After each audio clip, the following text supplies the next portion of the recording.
Hello മച്ചമാരെ, എല്ലാവർക്കും ഏറ്റവും പുതിയ മൂവി റിവ്യൂലേക്ക് സാധാരണ നമ്മൾ റിവ്യൂ ചെയ്യാൻ വേണ്ടി ഇപ്പോൾ മലയാളം മൂവിയാണ്. ഇടിയൻ ചന്തു എന്നാണ് ചിത്രത്തിൻ്റെ പേര്. ഡയറക്ഷൻ ചെയ്തുള്ള ശ്രീജിത്ത് വിജയനാണ്. സ്ക്രിപ്റ്റ് ബിബു AS ആണ്. പ്രൊഡക്ഷൻ വിഷ്ണു ഉണ്ണികൃഷ്ണനാണ്. കാശി നോക്കിക്കഴിഞ്ഞാൽ വിഷ്ണു ഉണ്ണികൃഷ്ണൻ, സലിംകുമാർ, ചന്തു സലിംകുമാർ, ലാലു അലക്സ്, ജോണി ആന്റണി, വിദ്യ വിജയകുമാർ, ലന, ഗായത്രി അരുൺ തുടങ്ങിയവരൊക്കെ പ്രധാനമായും കാശിങ്ങായി വരുന്നുണ്ട്. ഇതിൻ്റെ സ്റ്റോറി നോക്കി നമ്മൾ ട്രെയിലറിലും ടീസറിലൊക്കെ കണ്ടുള്ള എന്തായിരുന്നു വെച്ചാൽ ഒരു കോമഡി ആക്ഷൻ മൂവി എന്നൊക്കെ നമ്മൾ പറഞ്ഞിരുന്നു. അതുപോലെ തന്നെ ആക്ഷൻ പീറ്റർ ഹോയിനൊക്കെ വന്ന് ചെയ്യുന്നു പറഞ്ഞിരുന്നു. കാരണം അത്രയും എന്താ പറയുക, അദ്ദേഹത്തിന് വീണ്ടും ഫീൽഡ് ഔട്ട് ആയിട്ടുള്ള വ്യക്തി വീണ്ടും തിരിച്ചു വരുന്നു. നമുക്കറിയാം, നമ്മുടെ പുലിമൂരിലൊക്കെ കണ്ട് നമ്മൾ ഞെട്ടിച്ചുള്ള ഒരു വ്യക്തി തന്നെയാണ് അദ്ദേഹത്തിൻ്റെ ആക്ഷൻസൊക്കെ പറഞ്ഞു കഴിഞ്ഞാൽ.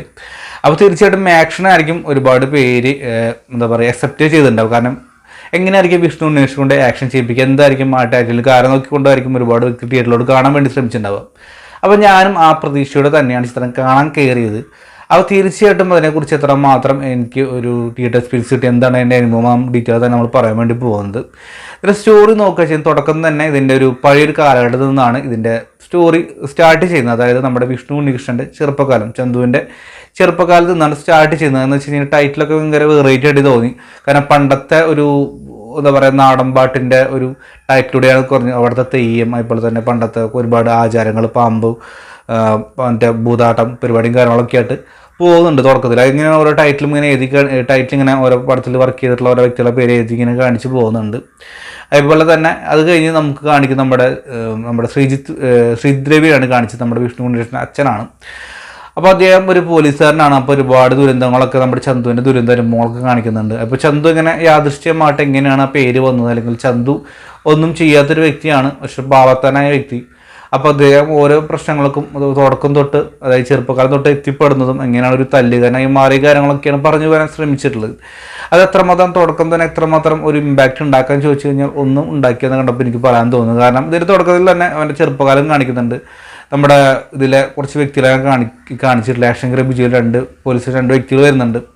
അന്നൊക്കെ രസമായിരുന്നു. പിന്നീട് അവരുടെ റിപ്പീറ്റുള്ള 2 സ്ത്രീകൾ കോമഡികൾക്ക് വൻ വെറുപ്പിക്കലാണ് പല പടത്തിലും കണ്ടിട്ടുണ്ട്. ഇതിലും തുടക്കം തന്നെ നല്ല ഇതിൽ വെറുപ്പിക്കുന്നുണ്ട്. ആ വെറുപ്പിന്ന് വെച്ചാൽ നല്ലൊരു മര്യാദ വെറുപ്പിൽ തന്നെ വെറുപ്പിക്കുക. പഴയൊരു പണ്ടത്തെ കാലത്തെ നാടകത്തിനേക്കാൾ ഇതിനേക്കാൾ മികച്ച സ്ക്രിപ്റ്റ് ഒരു ഡയലോഗ് ഉണ്ടാവും തോന്നും. തീർച്ചയായിട്ടും അവിടെ തൊട്ട് എനിക്ക് മനസ്സിലായി ഇതിൻ്റെ പോക്ക് എങ്ങനെയാണ് വെറും കാട്ടപരാധമാവുന്നുള്ള ഒരു പോക്ക് തന്നെ എനിക്ക് മനസ്സിലായത്. അപ്പം അങ്ങനെ ആ തുടക്കം തൊട്ട് ആ വെറുപ്പിക്കൽ ഇങ്ങനെ തുറന്നുകൊണ്ടിരിക്കുന്നു. അങ്ങനെ കുറച്ച് ഇൻസിഡൻറ്റ് ഉണ്ടാവുന്നു. ഏറ്റവും വലിയ പ്രത്യേകത പുട്ട് കഴിച്ച് കഴിഞ്ഞാൽ പുട്ട് വിഴുങ്ങിയിട്ടാണ് ഇതിൻ്റെ ടൈറ്റിൽ വന്നതെന്നാണ് ഏറ്റവും കൂടുതൽ എനിക്ക് പറയാനുള്ളത്. എന്ന് വെച്ച് കഴിഞ്ഞാൽ ആ പേര് പോലും ഒരു വെറൈറ്റി ആയി, ഒരു പേര് പറയുന്ന രീതിയിൽ പോലും അതിപ്പോഴും ഓർക്കുമ്പോൾ ഭയങ്കര അപാരമായിട്ടുള്ള ഒരു ഡയറക്ടർ ബ്രില്യൻസ് എനിക്ക് തോന്നുന്നു. ഗംഭീരമായിട്ട് വെറുപ്പിക്കലും മോശമായിട്ടുള്ളൊരു ടൈറ്റിൽ കടമാണ് കണ്ടപ്പോൾ എനിക്ക് എങ്ങനെയാണ് തോന്നിയത്. അപ്പോൾ ചന്തുവിനെ കുറിച്ച് പറഞ്ഞല്ലോ. അപ്പോൾ ചന്തുവിനെ കുറിച്ച് പറയുമ്പോൾ ചന്തുവിൻ്റെ അച്ഛൻ്റെ പ്രശ്നങ്ങളും കാര്യങ്ങളൊക്കെ മുന്നോട്ട് പോകുന്നു. അങ്ങനെ ഇടയ്ക്ക് അച്ഛൻ മരണപ്പെടുന്നു. അങ്ങനെ ഈ ചന്തു കുറേ തല്ലുകേസും കാര്യങ്ങളൊക്കെ ഉണ്ടാകുന്നു. ഇതിൻ്റെ ഏറ്റവും വലിയ പ്രത്യേകത അല്ലെങ്കിൽ തീം എടുത്ത് നോക്കുക വെച്ചെങ്കിൽ അച്ഛൻ മരണ ശേഷം ആ ജോലി മകന് കിട്ടണം. അതായത് അതിന് +2 പാസ്സാവണം. ആ വ്യക്തി നാട്ടിൽ എല്ലാ സ്കൂളിലും ഇടി ഉണ്ടാക്കി അങ്ങനെ അമ്മ വീട്ടിലോട്ട് പോകുന്നു. അവിടെ നിന്ന് +2 പൂർത്തീകരിക്കുമ്പോൾ ഇല്ല എന്നൊക്കെയാണ് പറയാൻ വേണ്ടി ശ്രമിച്ചിട്ടുള്ളത്. +2 പൂർത്തീകരിച്ചാൽ മാത്രമായിരിക്കും അച്ഛൻ്റെ ആ പോലീസ് ജോലി കിട്ടുള്ളൂ. അതിന് വേണ്ടിയിട്ടുള്ള തയ്യാറെടുപ്പൊക്കെയാണ് പടത്തിൻ്റെ ചെറുതായിട്ട് തീമായിട്ട് ഉദ്ദേശിച്ചിട്ടുള്ളത്. അതിനിടയ്ക്ക് വരുന്ന ഒരുപാട് കോമഡിയും കാര്യങ്ങളൊക്കെ മുന്നോട്ട് പോകുന്നുണ്ട്. അപ്പോൾ ഇതിൽ അവൻ അവതരിപ്പിക്കുന്ന കഥാപാത്രം +2 പിള്ളേരുടെ കാലഘട്ടമായിട്ട് കാണിച്ചിട്ടുള്ള വിഷ്ണു ഉണ്ണികൃഷ്ണൻ അവതരിപ്പിക്കുന്ന കഥാപാത്രം ഏകദേശം 22 വയസ്സെന്നാണ് ഇതിൽ പറഞ്ഞിട്ട് പോകുന്നത്. അങ്ങനെ ഇരിക്കെ അവർ നാട്ടിലോട്ട് എത്തുന്നു. അതായത് പുതിയൊരു അമ്മ വീട്ടിലോട്ട് എത്തുന്നു. അവിടുത്തെ കോളേജിലോട്ട് ചേരാൻ വേണ്ടി, സ്കൂളിലോട്ട് പഠിക്കാൻ വേണ്ടി പോകുന്നു. അവിടെയാണ് നമ്മുടെ ലാലൽസും ടീമും കാര്യങ്ങളൊക്കെ മുന്നോട്ട് പോകുന്നത്. അവിടെ കുറച്ച് പിള്ളേരും വരുന്നു. പണ്ടത്തെ കാലത്തെ ഡയലോഗും ഡെലിവറിയൊക്കെയാണ് പടം മുന്നോട്ട് പോകാൻ ശ്രമിച്ചിട്ടുള്ളത്. പക്ഷേ യാതൊരു വിധത്തിലും ഒരു ഇമ്പാക്റ്റ് ഉണ്ടാക്കാൻ പടത്തിന് എവിടെയും സാധിച്ചില്ലെന്ന് കണ്ടപ്പോൾ എനിക്ക് തോന്നുന്നത്. ഏറ്റവും വലിയ പ്രത്യേകത എനിക്ക് ഇപ്പോഴും ചിന്തിക്കാൻ കഴിയാത്തൊരു അവസ്ഥ ഉണ്ട് പടത്തിൽ. വീട്ടിലുമാണ് ആ പടം കണ്ടവർക്ക് എന്തായാലും മനസ്സിലാക്കാൻ കൂടുതൽ സ്പോറിലാക്കുന്നത്. കാരണം അത്രയേറെ ഇമോഷണൽ കണ്ട് ചെയ്യേണ്ട ഒരു രംഗത്ത്, അതായത് ആ സംഭവം തിരിച്ചു മറ്റേ വീട്ടിലൂണ് നേടിയിട്ട് ഊണ് വിളമ്പി കൊടുക്കുകയാണ് പിന്നീട് നടക്കുന്ന ഒരു ചരിത്രമായി മാറിയത്. എന്തായാലും വീട്ടിലൂണ് കൊള്ളാം. ഇങ്ങനെ എനിക്ക് ചിന്തിക്കുക വെച്ചാൽ നമ്മുടെ സമൂഹം ഈ നിലയ്ക്ക് പോകുന്നു യാതൊരു വിധത്തിലും അറിയില്ല. പക്ഷെ ആ വ്യക്തി ഒരുപാട് ദ്രോഹിച്ചുകൊണ്ടായിരിക്കാം. എങ്കിൽ പോലും അങ്ങനത്തെ ഒരു ടൈമിൽ അതിൻ്റെ ആവശ്യമുണ്ടായിരുന്നുള്ളൊരു തോന്നൽ ഉണ്ട്. എങ്കിലും വീട്ടിലൂണ് വെറൈറ്റി ആയിട്ടൊരു വീട്ടിലൂണ് തന്നെയായി മുന്നോട്ട് പോയി. അപ്പോഴാണ് നമ്മുടെ ഇൻസിഡൻറ്റ് പരിപാടിയും കാര്യങ്ങളൊക്കെ മുന്നോട്ട് പോകുന്നു. അങ്ങനെ പഠിക്കാൻ വേണ്ടി വേറൊരു സ്കൂളിലോട്ട് പോകുന്നു. അവിടെ പ്രശ്നങ്ങളും കാര്യങ്ങളോട്ട് മുന്നോട്ട് പോകുന്ന കാര്യങ്ങളൊക്കെ മുന്നോട്ട് പോകുന്നു. അതിനിടയ്ക്ക് കുറച്ച് ഡ്രഗ്സിൻ്റെ പരിപാടിയും കാര്യങ്ങളൊക്കെ ഒരു സൈഡിൽ കൂടെ പോകുന്നുണ്ട്. ഈ പടത്തിൻ്റെ ഏറ്റവും വലിയ പ്രത്യേകത വെച്ച് കഴിഞ്ഞാൽ എനിക്ക് പറയാനുള്ളത് പോസിറ്റീവായി പറയാൻ ഒന്നുമില്ല എന്നാണ് പറയാനുള്ളത്. കാരണം ഇത്ര കാലത്ത് കണ്ടതിൽ വെച്ച് ഗംഭീരമായിട്ടുള്ള ഒരു പോസിറ്റീവ് അല്ലെങ്കിൽ എന്തെങ്കിലും ഒന്ന് പറയാനുള്ള ഒരു റിവ്യൂ ഉണ്ടാകാറുണ്ട്. പക്ഷെ ഒന്നും തന്നെ ഇല്ല, എല്ലാം കൂടി ഭയങ്കരമായിട്ട് വെറുപ്പിച്ച് കൈ തന്നുള്ള അവസ്ഥയാണ്. ഈ സമീപകാലത്ത് വെച്ച് തോന്നുന്നു മത്സരിച്ച് വെറുപ്പിച്ച ചിത്രം വേറെ ഉണ്ടാവില്ല. കാരണം ഡയലോഗ് പോലും പണ്ടത്തെ പോലത്തെ ഡയലോഗാണ്. കാരണം ക്ഷമ കാണാനില്ല. ഇൻ്റർവ്യൂലൊക്കെ ഭയങ്കര ലാഗെന്ന് വെച്ചാൽ ഭയങ്കര ക്രിഞ്ചിൻ്റെ ഒരു അഞ്ചിരി കളിതിന് ഇൻ്റർവ്യൂല് എന്ന് വെച്ച് കഴിഞ്ഞാൽ ഒരു ഫൈറ്റ് കഴിഞ്ഞിട്ട് കിണറ്റിൽ പോകുന്ന ഒരു സീനാണ്, അവിടെ കൊടുക്കാമായിരുന്നു. അതും കൊണ്ട് വേറെ നീട്ടി വലിച്ച് വേറെ ഒരു ഇടവേള കൊണ്ട് കൊടുത്തിട്ടുണ്ടായിരുന്നു, ആർക്കും വേണ്ടാത്ത. കാരണം ഇൻ്റർവ്യൂലാന്ന് തോന്നുന്നില്ല. എനിക്ക് തോന്നുന്നു നമ്മുടെ യുവജനോത്സവം അല്ലെങ്കിൽ പണ്ടത്തെ നാടകം രംഗമൊന്ന് എന്ന് പറഞ്ഞിട്ടുള്ളൊരു കഥാപാത്രം കടന്നു പോകുന്നുണ്ട്.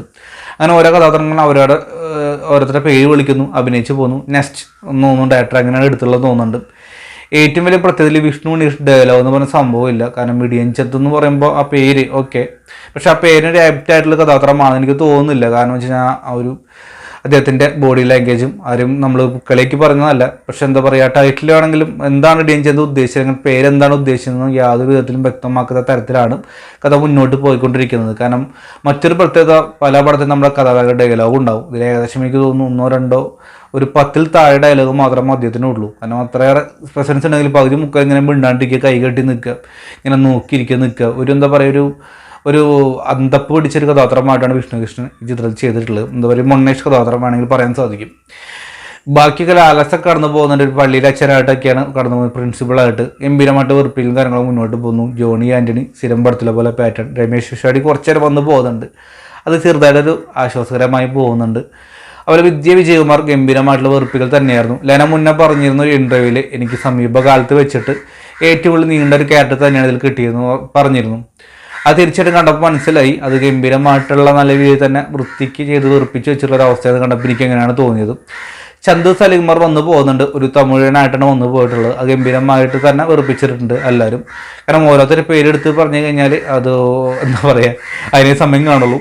അതുപോലെ ബിജു സോപാനം, അദ്ദേഹം കൊള്ളാമായിരുന്നു, ഒരു ആക്ഷൻ അദ്ദേഹം ചെറുതായിട്ട് കൊടുക്കുന്നുണ്ട്. അദ്ദേഹത്തെ കൊള്ളാമോ, നമുക്കറിയാം ഉപ്പുമുളകും കണ്ടിട്ട് പാറമട വീടെന്നൊക്കെ പറഞ്ഞ് പോകുന്നുണ്ട്. അത് നൈസായിട്ട് മുന്നോട്ട് പോകുന്നു. അതുപോലെ തന്നെ ഇതിൽ ഇമോഷൻസ് എന്ന് പറയുമ്പോൾ ഇമോഷൻസ് കണക്ട് ചെയ്യുന്ന സമയത്ത് തന്നെ യാതൊരു ഇമ്പാക്റ്റ് ഉണ്ടാക്കാൻ സാധിക്കുന്നില്ല എന്ന് പറഞ്ഞിട്ടുള്ളത്. അതായത് ഈ പുട്ടിന് പീരെന്ന് പറഞ്ഞ പോലെ തന്നെ കഥ മുന്നോട്ട് പോകുന്നു. ഇങ്ങനെ മുന്നോട്ട് പോയിക്കൊണ്ടിരിക്കുന്ന സമയത്ത് അതിൽ കുറച്ച് പുട്ടിന് പീര പോലെ കുറച്ച് തേങ്ങ ചിരികടൽ കൊട്ട് കൊടുക്കുന്ന കുറച്ച് ഇമോഷൻസ്, അത് കഴിഞ്ഞ് പ്രണയം, എല്ലാ കാര്യം വന്നു പോകുന്നുണ്ട്. പക്ഷേ യാതൊരു തരത്തിലൊരു ഇമ്പാക്റ്റ് എന്താണ് സംഭവിച്ചെന്ന് തോന്നുന്നില്ല. +2 കാലഘട്ടം എന്ന് പറഞ്ഞിട്ട് എന്താ പറയുക, പണ്ടത്തെ കാലത്തിരിക്കുന്നൊന്നും ഏകദേശം 80 കാലഘട്ടമായിരിക്കും മുന്നോട്ട് പോകുന്നുണ്ടാവുക. ആ കാലഘട്ടത്തിലെ ഒരു പഴയകാല നാടിക നിറഞ്ഞ കുറേ ഡയലോഗ് മുന്നോട്ട് പോകുന്നുണ്ട്. സ്ക്രിപ്റ്റാണ് ഏറ്റവും വലിയ വൻ തോൽവി എനിക്ക് തോന്നിയിട്ടുള്ളത്. അതിന് കട്ടയ്ക്കും ഡയറക്ഷനും അതുപോലെ തന്നെ ബാക്ക്ഗ്രൗണ്ട് സ്കോറും പരിപാടിയും കാര്യങ്ങളൊക്കെ നന്നായിരുന്നു. പീറ്റർ ഹോയിനെ ആക്ഷൻ ചെയ്തെന്നും പറഞ്ഞ് ചെയ്യുന്നുണ്ട്, പക്ഷെ അദ്ദേഹത്തിൻ്റെ ഒരു നിഴൽ പോലും ചിത്രത്തിൽ എവിടെയും കണ്ടതായി എനിക്ക് തോന്നുന്നില്ല. കാരണം ഒരു തരത്തിലും ഒന്നും തന്നെ ഒരു ഇമ്പാക്റ്റ് ഉണ്ടാക്കാൻ സാധിക്കുന്നില്ലെന്ന പോലെ എനിക്ക് തോന്നുന്നു. നമ്മുടെ ദീപ്തി IPS ഗായത്രി അരുണും ഇതിലൊരു ടീച്ചർ റോളാണ് ചെയ്തിട്ടുള്ളത്. നന്മ നിറഞ്ഞൊരു ടീച്ചർ, ആ ടീച്ചറുടെ പ്രശ്നങ്ങൾക്കും കാര്യങ്ങളൊക്കെ മുന്നോട്ട് പോകുന്നു. അതൊരു വേറെ തരത്തിൽ എന്തൊക്കെയോ കാണിച്ചു കൂട്ടി വയ്ക്കുന്നുണ്ട്. എഡിറ്റിംഗ് ഒക്കെ എന്ന് പറഞ്ഞാൽ പണ്ടത്തെ കാലത്തിലായിട്ട് ഒരു കോപ്പി വേസ്റ്റ് ചെയ്തുള്ള എഡിറ്റിംഗ് എന്ന് പറഞ്ഞാൽ പണി എളുപ്പമാക്കാൻ വേണ്ടിയിട്ട് ആണ് ഡയറക്ഷൻ എഡിറ്റിംഗ് ഒരുമിച്ച് ചെയ്യുന്നത്. എനിക്ക് സംശയമുണ്ട്. വേറെ ഒന്നുമില്ല, നമ്മൾ ഇവിടെ ഒരാൾ എന്താ പറയുക, ഒരു നിലത്തൊരു കുപ്പി വീണ് പൊട്ടുന്നു, ആ കുപ്പി എടുക്കുന്ന ഇങ്ങനെ പറക്കുന്ന സമയത്ത് അടുത്ത സിറ്റുവേഷൻ കാണിക്കാണ്, വിളക്കെടുത്ത് പൊക്കുന്ന ഒരു ഭാഗമായി കാണിക്കുന്നു, രാമനാരായണൻ ചെല്ലുന്ന ഭാഗമായിട്ട് കാണിക്കുന്നു. അതൊക്കെയാണ് ചിത്രത്തിൻ്റെ പോരാൻ വേണ്ടി എനിക്ക് തോന്നുന്നത്. എന്ന് വെച്ച് കഴിഞ്ഞാൽ ഒന്നും തന്നെ എടുത്ത് പറയാനില്ല, വെറുതെ സമയം കളയാൻ വേണ്ടിയിട്ടുള്ള ഒരു ചിത്രം. സമയം പോകുന്നില്ല എന്ന് തന്നെയാണ് ഏറ്റവും കൂടുതൽ. എനിക്കൊന്ന് സമീപകാലത്ത് ഇത്രയും ലാഗ് അടിപ്പിച്ച ചിത്രം വേറെ ഉണ്ടാവില്ല എന്നാണ് എൻ്റെ അഭിപ്രായം. എന്തായാലും ഇടിയൻ ചന്തു കണ്ടപ്പോൾ എനിക്ക് ഒരു വേസ്റ്റ് ഫിലിമായിട്ടാണ് തോന്നിയിട്ടുള്ളത്, എൻ്റെ മാത്രം അഭിപ്രായമാണ്. അപ്പോൾ നിങ്ങൾ കണ്ടിട്ടുള്ള വ്യക്തി നിങ്ങളുടെ അഭിപ്രായം കമൻറ്റ് ബോക്സ് രേഖപ്പെടുത്തുക. വീണ്ടും മറ്റൊരു റിവ്യൂ ആയിട്ട് വരുന്നത് കാത്തിരിക്കുന്നതായിരിക്കും. Bye friends.